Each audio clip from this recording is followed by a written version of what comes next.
Here are the top stories for today, October 11, 2019. Presidential spokesperson Salvador Panelo commutes to work by himself this morning. A number of tribal leaders in Davao lauds the permanent closure of Salugpungan schools. More food fests are being held in parts of the country to show that pork in their areas are safe to eat. And the Bangsamoro Autonomous Region in Muslim Mindanao, in coordination with PCOO, led the opening of a media communications workshop.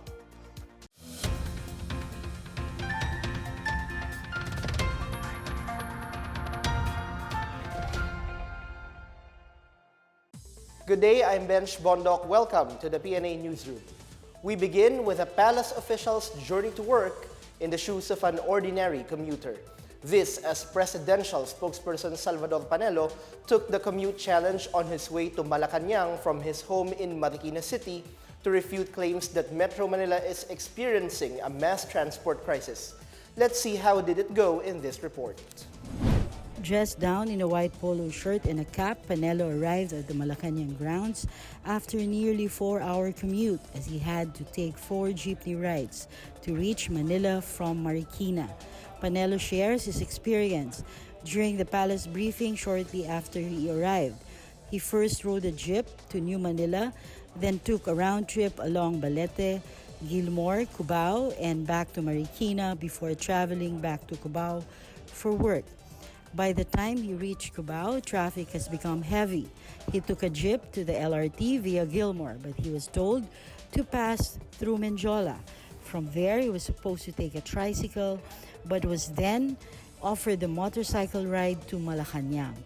Mulat sa pool, sanay na ako dyan sa ganyang labanan, kipag-unahan ka sa pagkuha ng upuan. Masakay ako ng bus Masakay ako ng jeep, ng tricycle. Marikina pa ako, di lalong madami akong biyahe. The same, walang pagbabago Ang pagbabago lang, mas matindi ngayon. Mas matindi yung oras na gugugulin mo. Kasi dumami na lalo ang sasakyan Dumami rin ang tao. Ganun pa rin ang kalsada natin. Hindi naman na dagdagan. Wala pa tayong mga skyways. Panelo said he was able to talk to other passengers who also left the house at 5 a.m. to be able to reach their destinations. 5 o'clock dapat ang safe. Usually, yun naman talagang ng tao ngayon Otherwise, hindi ka talaga aabot sa oras. Kasi ang problema mo, kahit na magising ka na maaga, maraming ang sasakyan pero puno na kagad. Doon sa pinanggagalingan nila, nagsakay na lahat ng mga tao doon. May mga nakausap ako, ganun nga daw talagang kailangan magising sila na maaga. Ganun daw talagang alis nila. Panelo said President Duterte is doing his best to address traffic woes in the country and part of the solution was to build infrastructure. Tama yung iniisip ni Presidente. Kanyang build, yun ang solusyon doon Kailangan mong i-widen ang roads, kailangan may mga bago kang rota, kailangan may mga skyways ka, kailangan yung mga bridges mo na mga single lang ang lane, kailangan i-expand mo. Infrastructure talaga ang solusyon. He also raised the need for emergency powers to solve Metro Manila's traffic issue, which was not granted by Senator Grace Poe. Pero kung sumunod sila kasi ang Congress, of course the President lays the blame and he wants to be quoted. She lays the blame for the non-grant of emergency powers to Senator Grace. But I told him, Senator Grace nga, pero inayuna naman ng Kongreso Kung hindi, kahit pa may kumontra, kung pumayag sila, di sana by this time, wala na tayong problema. For the PNA Newsroom, I'm Gigi Arcilia Agtay. Meanwhile, DOTR Secretary Arthur Tagada said there was no need to accept the public transport challenge as he has been doing it without publicity in mind. Tagada was responding to the challenge issued by Anakbayan spokesperson Alex Danday to President Rodrigo Duterte, himself, and other officials to commute to work daily for a week. He said he has been using public conveyance as part of his personal life and job, even as transportation chief. He cited his ride aboard the MRT-3 during the previous Holy Week to quietly test out the Dalian trains and to check the rails of the beleaguered mass transit line. He said there were problems with Metro Manila's mass transport system from its rails to coaches and other systems, as well as the lack of discipline of some commuters. Another problem, he said, was the maintenance of the rail transits in Metro Manila, especially the MRT-3 during the previous administration.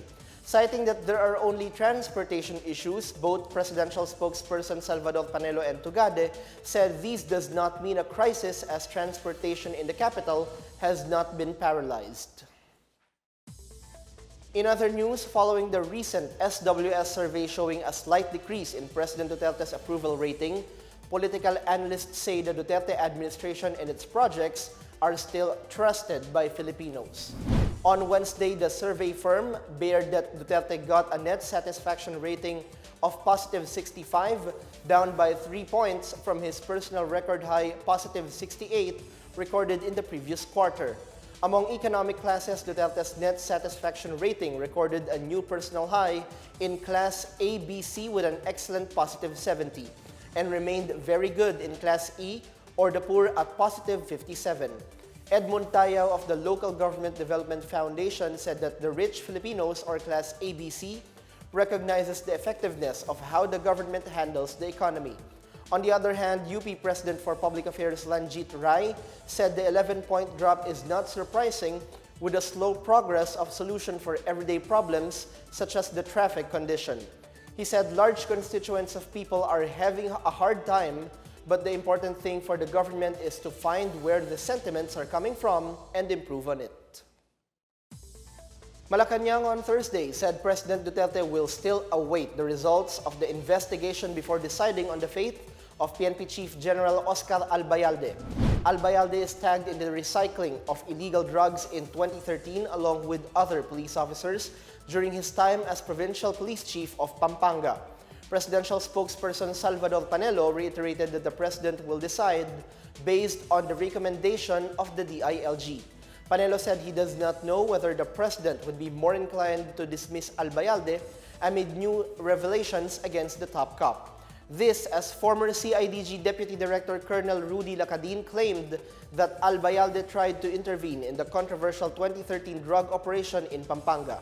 He quoted Albayalde as saying that only a few went to him.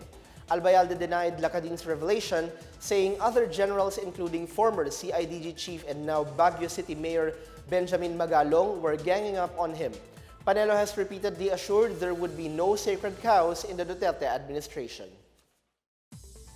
The Philippine Coast Guard is hiring more personnel within the next 3 years, and the National Capital Region Police Office now has a new chief. More on this from William Theo. Brigadier General Dibold Sinas is now the new head of the National Capital Region Police Office. Sinas, who is a former director of the Police Regional Office 7, is one of the 4 senior police officials included in the latest round of reorganization. He will replace Major General Guillermo Eliazar, who has been promoted as PNP Chief of the Directorial Staff. In other news, the Department of Justice has summoned the 13 police officers who allegedly figured in a case of drug recycling in Pampanga in 2013. Summoned were Major Rodney Baloyo and 12 others for misappropriation, misapplication, or failure to account for seized drugs and planting of evidence. They are ordered to appear at the department on October 16, 10 a.m. to submit any additional evidence. Meanwhile, the Philippine Coast Guard is targeting 2,000 trainees per year, and hopefully it will be doubled once they find a bigger training facility in Fort Magsaysay. The PCG currently has 13,000 personnel, which is said to be a far cry from the estimated 5,000 personnel when the Duterte administration started. Aside from the increase in personnel, the PCG also modernized its equipment by procuring several small and large boats as well as land and airborne assets. For the PNA, I am William Theo. Still to come, a number of tribal leaders in Davao launched the permanent closure of Salugpungan schools. And 2 new malasakit centers opened in Cagayan de Oro City and Iligan City. These and more when the PNA Newsroom returns.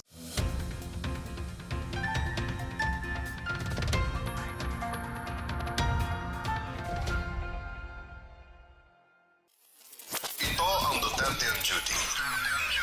Ulat sa ginagawa ng presidente. September 16, Lunes, Malacanang. Nag-courtesy call kay Pangulong Rodrigo Roa Duterte ang chief ng Chongqing Party na si Chen Miner at iba pang miyembro ng Communist Party of China. September 17, Martes, Malacanang. Pinanumpa ng Pangulo ang mga bagong talagang government officials. Work with this administration in ensuring that our bureaucracy is free of graft and corruption, red tape, and other illegal activities. Uphold the primacy of the Constitution, obey all laws, observe due process in the performance of your duties. Nakiramay siya sa mga naulila ng 8 sundalong napatay sa bakbakan kontra Abu Sayyaf sa Basilan at Sulu. Pinarangalan ng mga ito ng Order of Lapu-Lapu, Rank of Kalasag. September 19, Huwebes, Hamindan, Capiz. Pinangunahan ng Commander-in-Chief ang decommissioning na may 300 armas mula sa mga sumukong miyembro ng Revolutionary Proletarian Army Alex Bongcayo Brigade, Tabara Paduano Group o kilala sa tawag na Kapatiran.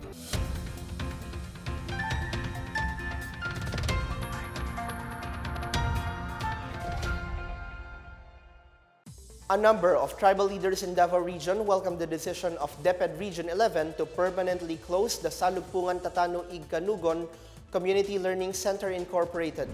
The 55 Salugpungan schools in the region were closed down 3 months after suspending the school's management's license for its alleged links with the communist rebel movement. Datu Lipatuan Joel Unad of Mindanao Indigenous Peoples Conference for Peace and Development said the decision of DepEd 11 would prevent indigenous peoples from being influenced with NPA ideologies. He said that it was their organization that first initiated a move to report the alleged dubious activities of the Salugpungan schools to Secretary Leonard Briones. He said the Salugpungan failed to give proper education to IP children and instead indoctrinated them to the communist rebel movement. The National Economic and Development Authority said the government should redouble its efforts on export products to enable the trade sector to recover. This as the Philippine Statistics Authority reported that the country's total trade declined by 7% in August 2019 due to weaker exports and continued decline in imports. According to Socio-Economic Planning Secretary Ernesto Pernia, legislation such as the proposed amendments to the Foreign Investment Act, Public Service Act, and Trade Liberalization Act would go a long way in improving competitiveness through much-needed foreign direct investments and innovation. He adds that the country should deepen its relations with its usual trade partners while actively seeking new ones. The Department of Tourism has opened its Infrastructure and Investment Agency's assets to public-private partnerships as part of the government's bid to attract private investments and fast-track tourism growth in the Philippines. The Tourism, Infrastructure and Enterprise Zone Authority Board, chaired by the Department of Tourism, approved the initiation of public biddings for these 2 assets to prospective private sector investors. In their meeting held on Tuesday, TIEZE Chief Operating Officer Pocholo Paragas said they want to broaden the scope of privatization as well as provide additional options of modes of contractual arrangements which the local or foreign investors can avail. Meanwhile, Tourism Secretary Bernadette Romulo Puyat said opening TIEZE assets to public-private partnerships will accelerate tourism investments and development of tourism infrastructure in the country.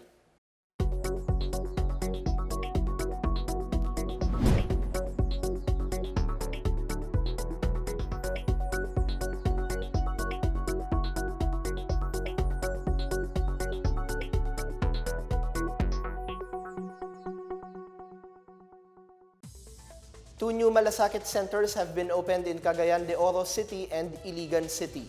The Iligan Center is on the second floor of the Gregorio T. Liach Memorial Hospital in Barangay Palau, while in Cagayan de Oro it is in the city-run J.R. Borja General Hospital. Senator Bongo led the opening of the Cagayan de Oro Malasakit Center on Wednesday. Go also handed over a check worth 5 million pesos to the JRBH chief as cash assistance to the patients. Mayor Oscar Moreno said the opening of the center was vital for health-related assistance, especially for the less fortunate here and in neighboring towns of Bukidnon. In Iligan, the launch was led by Secretary Michael Lloyd Dino of the Office of the Presidential Assistant for the Visayas. OPAV was a partner of the Office of the Special Assistant to the President in establishing previous malasakit centers. Senator Go said he will coordinate with the Department of Health to see how the agency can assist private hospitals that need funds to provide healthcare services for the poor. In the government's continued fight against drugs, police arrest a suspected drug pusher in a hotel in Cotabato City. Meanwhile, authorities in Coronadal City seize over 100,000 pesos worth of shabu. More on these from William Theo. Police arrested 3 target-listed pushers and seized about 170,000 pesos worth of suspected shabu in Coronadal City on Wednesday night. Suspects Isabelita Guerrero Apura, Mike Liester Tomaro Calixto, and J.R. Abraham Carin were arrested in separate operations. The suspects who would be charged with selling and possession of dangerous drugs. Meanwhile, operatives arrested a woman and seized from her 10,000 pesos worth of suspected shabu and paraphernalia during a drug buy bust inside a hotel in Cotabato City on Wednesday afternoon. The suspect, identified as Melanie Giabal, was found to have sold illegal drugs right inside the Diamond Hotel. In other news, the Department of Health has enrolled 20 drug offenders from parts of Region 12 for the newly opened Soxargen Drug Abuse Treatment and Rehabilitation Center in Sarangani Province. The patients are now undergoing free intensive outpatient rehabilitative services for 6 months.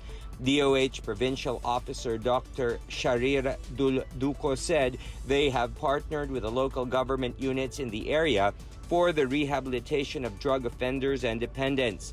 They will also cater to residents who are suffering from alcohol addiction and need rehabilitation. For the PNA Newsroom, I am William Theo. More stories from the newsroom. More food fests are being held in parts of the country to show that pork in their areas are safe to eat. And the Bangsamoro Autonomous Region in Muslim Mindanao, in coordination with PCOO, led the opening of a media communications workshop. We're back after a quick break. Stay with the PNA Newsroom.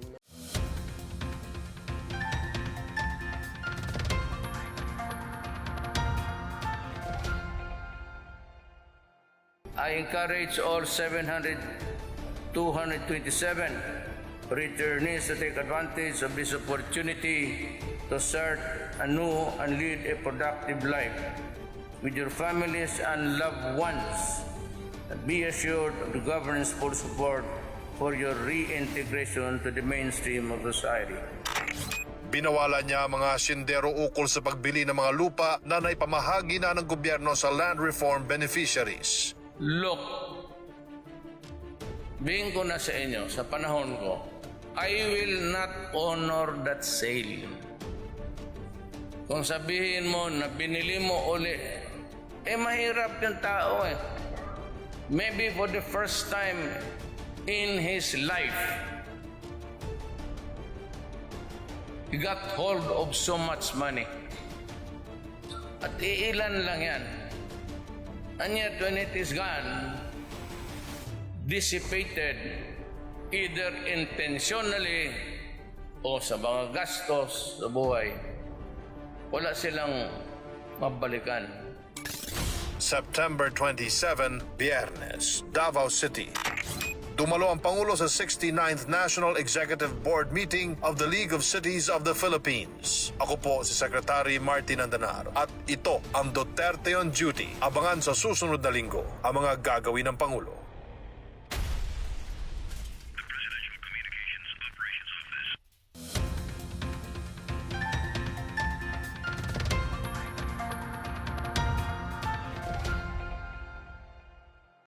The Bangsamoro Autonomous Region in Muslim Mindanao, in coordination with the Presidential Communications Operations Office, led on Thursday the opening of a media communications workshop for some 100 information officers across the region. The two-day activity aims to hone the capability of regional communicators in delivering accurate information to the public in line with the affairs of the region. PCOO Undersecretary George Apacible said their group's role in the activity is to make the regional communicators understand better the government's policies and programs. Apacible stressed that a balanced and truthful communication strategy is the key to the enhanced cognizance of the public. Apacible was accompanied by Director Virginia Arcilla Agtay of the News and Information Bureau, the mother unit of the Philippine News Agency, and People's Television Provincial Network Division Officer in Charge Alex Leipal, among others. BARMM Interior Minister Nagib Sinarimbo said that he expects workshop participants to translate moral governance into the BARMM communications approach. More food fests are being held in parts of the country to show people that pork in their areas are safe to eat. In Bulacan, Mayor Linabel Villarica and her husband, Representative Henry Villarica, led a boodle fight at the Maykawayan Convention Center on Wednesday. Local officials and residents feasted on at least 10 roasted pigs and other pork dishes to prove that local meat products are safe from diseases, especially the dreaded African swine fever. City Veterinary Office Head Imelda Arguelles said amid the reported ASF cases in the province, Maykawayan City is still free from the virus. In Pangasinan, Lingayen Mayor Leopoldo Batawil led the feasting on 5 lechons and 100 kilograms of other pork dishes on Wednesday in front of the Municipal Hall. Batawil assured that the supply of pork products in the town is ample despite the temporary total ban on the entry of swine and pork products since October 2. Earlier, a lechon feast was held in the towns of Mangaldan and Pozo Rubio to allay the ASF scare among consumers. In Negros Occidental, instead of a boodle fight, the Provincial Veterinary Office scheduled a series of information activities on the ASF for this month. The activities include symposiums and similar events that will make Negrenses more cautious, vigilant, and particular in their preference when buying pork products. Negros Occidental previously enforced a 90-day ban on the entry of pork and pork products from Luzon, where positive cases of ASF have been reported.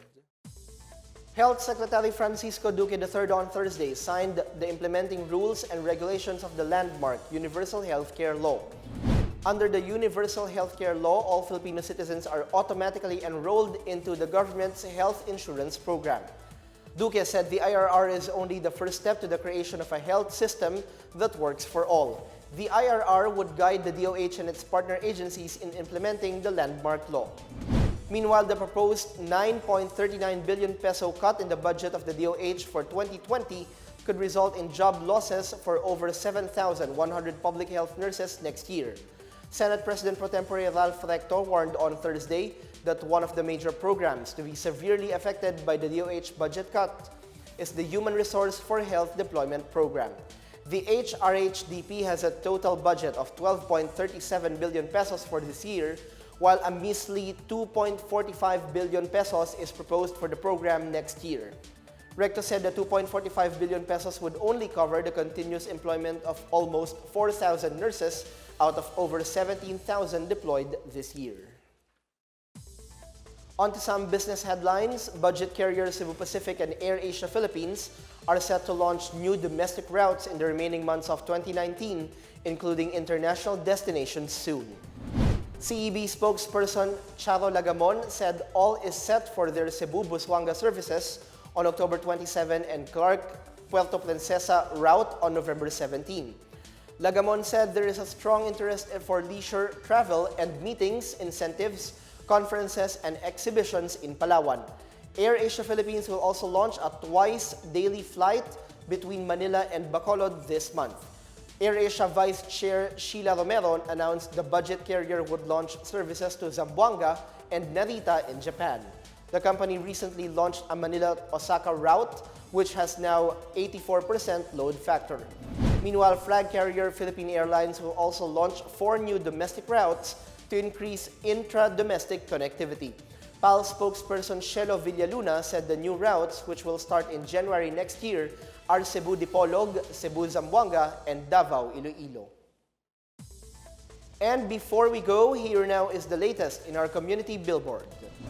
Filipinos seeking to pursue higher education in Europe are encouraged to join this year's European Higher Education Fair. At least 48 top universities in Europe will participate and offer specialized and advanced study courses in engineering, architecture, social sciences, arts and humanities, and information technology. During the fair, the EU will also introduce some scholarship schemes to foster student mobility. Universities participating this year are from Austria, Finland, Belgium, Czech Republic, Denmark, France, Germany, Hungary, Italy, the Netherlands, Spain, and Sweden. The fair will be held at the Shangri-La Plaza in Mandaluyong City on October 26. There will also be a roadshow at the Lyceum of the Philippines University, Cavite on October 28. Interested participants may pre-register at the EHEF Philippines website. Eastern Mindanao is likely to experience rainy weather due to the trough of Typhoon Hagibis outside the country. Caraga, Davao Region, and Northern Mindanao may experience cloudy skies with scattered rain showers and thunderstorms that may cause flash floods. The rest of the country may also experience slight chances of rain due to the northeasterly surface wind flow over Luzon.